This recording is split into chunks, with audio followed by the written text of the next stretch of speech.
नमस्कार।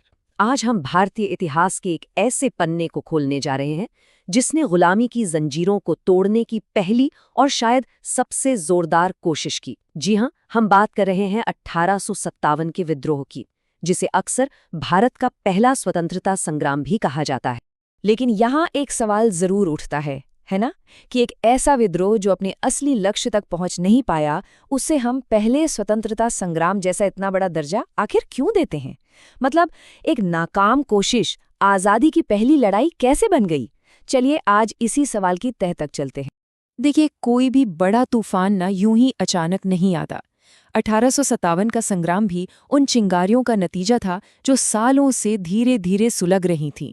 तो आइए सबसे पहले इसकी पृष्ठभूमि को समझते हैं। तो ये विद्रोह सीधे सीधे ब्रिटिश ईस्ट इंडिया कंपनी के खिलाफ था, और ये कोई छोटी मोटी बगावत नहीं थी, बल्कि एक ऐसा भूचाल था जिसने कंपनी के शासन की नींव तक हिलाकर रख दी थी। ये गुस्सा किसी एक वजह से नहीं था, बल्कि ये तो सालों से इकट्ठा हो रहा था। अंग्रेजों की नीतियों ने भारतीय समाज की जैसे कमर ही तोड़ दी थी। किसानों से उनकी जमीनें छीनी जा रही थीं, कारीगरों का काम ठप हो रहा था, और ऊपर से इतना भारी भरकम टैक्स के लोगों का जीना मुश्किल हो गया था। और इन सब के ऊपर से भारतीय धर्मों और संस्कृति का खुलेआम मजाक उड़ाया जा रहा था। तो ये जो असंतोष था ना, ये एक ज्वालामुखी की तरह अंदर ही अंदर खौल रहा था। ये ज्वालामुखी तो खैर धधक ही रहा था, लेकिन फिर एक घटना ऐसी हुई जिसने इसमें जैसे विस्फोट ही कर दिया। और वो थी एक नए विवादित कारतूस की कहानी, जिसने सचमुच आग में घी का काम किया।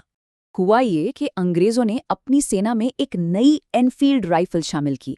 अब इसके कारतूसों को बंदूक में भरने से पहले दांतों से खींचकर खोलना पड़ता था। और बस तभी ये अफवाह आग की तरफ फैल गई कि इन कारतूसों पर जो ग्रीस लगी है वो जानवरों की चर्बी से बनी है। और बस यही वो चिंगारी थी जिसने धर्म की आग भड़का दी। हिंदू सिपाही, जिनके लिए गाय मां के समान है, वो गाय की चर्बी को मुंह लगाने की सोच भी नहीं सकते थे। वहीं मुस्लिम सिपाहियों के लिए सुअर की चर्बी उनके ईमान पर एक तरह का हमला था। मतलब ये सिर्फ एक कारतूस नहीं था, ये उनके धर्म पर सीधा प्रहार था। और इसी एक बात ने हिंदू और मुस्लिम दोनों सिपाहियों को अंग्रेजों के खिलाफ एक साथ लाकर खड़ा कर दिया। तो अब मंच पूरी तरह तैयार था, लोगों का सब्र जवाब दे चुका था, और बगावत की एक ठोस वजह भी मिल चुकी थी। चलिए देखते हैं कि ये ज्वाला सबसे पहले कहाँ और कैसे भड़की। तारीख थी 10 मई 1857 और जगह थी मेरठ। यहीं से बगावत का बिगुल बजा। सिपाहियों ने चर्बी वाले कारतूसों को छूने से साफ इनकार कर दिया। अपने अंग्रेज अफसरों के खिलाफ हथियार उठा लिए और दिल्ली चलो का नारा बुलंद कर दिया। उनका मकसद एकदम साफ था, दिल्ली पहुंचकर आखिरी मुगल बादशाह बहादुर शाह जफर को हिंदुस्तान का शहंशाह घोषित करना और अंग्रेजी हुकूमत को जड़ से उखाड़ फेंकना। ये आग सिर्फ मेरठ तक ही नहीं रुकी, देखते ही देखते ये पूरे उत्तर भारत में फैल गई। और इस लड़ाई में कई ऐसे नायक और नायिकाएं सामने आए जिनका नाम आज भी इतिहास में अमर है। इस संग्राम के हीरो बहुत थे। मंगल पांडे, जिन्होंने बगावत की पहली गोली चलाई और शहीद हो गए। झांसी की रानी लक्ष्मीबाई, जिनकी बहादुरी ने अंग्रेजों के छक्के छुड़ा दिए।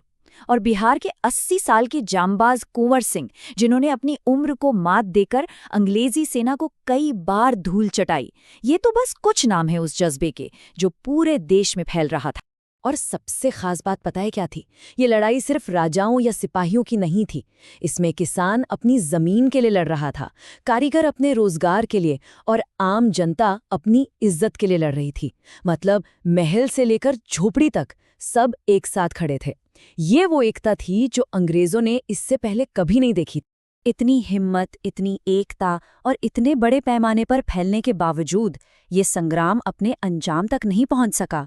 अंग्रेजों ने इसे बहुत ही क्रूरता से कुचल दिया। लेकिन सवाल ये है कि ऐसा हुआ क्यों? क्या कमी रह गई थी? चलिए अब जरा विफलता के कारणों पर भी एक नजर डालते। इसकी नाकामी के पीछे ना मोटी मोटी 3 बड़ी वजहें मानी जाती हैं। पहली, एक मजबूत और सेंट्रल लीडरशिप की कमी। मतलब विद्रोह हर जगह फैला, लेकिन किसी एक संगठित योजना के बिना। दूसरी, अलग अलग विद्रोही गुटों में आपसी तालमेल की बहुत कमी थी, जिसका अंग्रेजों ने पूरा फायदा उठाया। और तीसरी, जो शायद सबसे बड़ी वजह थी, वो थे अंग्रेजों के आधुनिक हथियार और उनकी संगठित सेना, जिसके सामने विद्रोहियों के पारंपरिक हथियार ज्यादा देर टिक नहीं पाए। तो क्या इसका मतलब ये हुआ कि ये सब कुर्बानियां बेकार गईं? जी नहीं, बिल्कुल नहीं। भले ही ये लड़ाई मैदान में हार गई, लेकिन इसने भारत के भविष्य की कहानी को हमेशा हमेशा के लिए बदल दिया। इस संग्राम ने पहली बार पूरे देश को ये एहसास दिलाया कि अगर सभी भारतीय एक हो जाएं तो अंग्रेजी हुकूमत को हिलाया जा सकता है।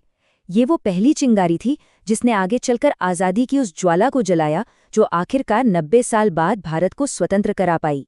और सच तो ये है कि यही इस पूरी कहानी का सार है। 1857 की लड़ाई मैदान में भले ही हार गई हो, लेकिन उसने हिंदुस्तानियों के दिलों में जीत का एक बीज बो दिया था। इसने आने वाली पीढ़ियों के लिए स्वतंत्रता संग्राम की नींव रखी और पहली बार भारत के लोगों को एक राष्ट्र के रूप में एकजुट होकर आज़ादी के लिए लड़ने की प्रेरणा दी। तो आखिर में बस ये एक सवाल बचता है कि कैसे एक असफल विद्रोह भविष्य की सबसे बड़ी सफलता की नींव बन सकता है।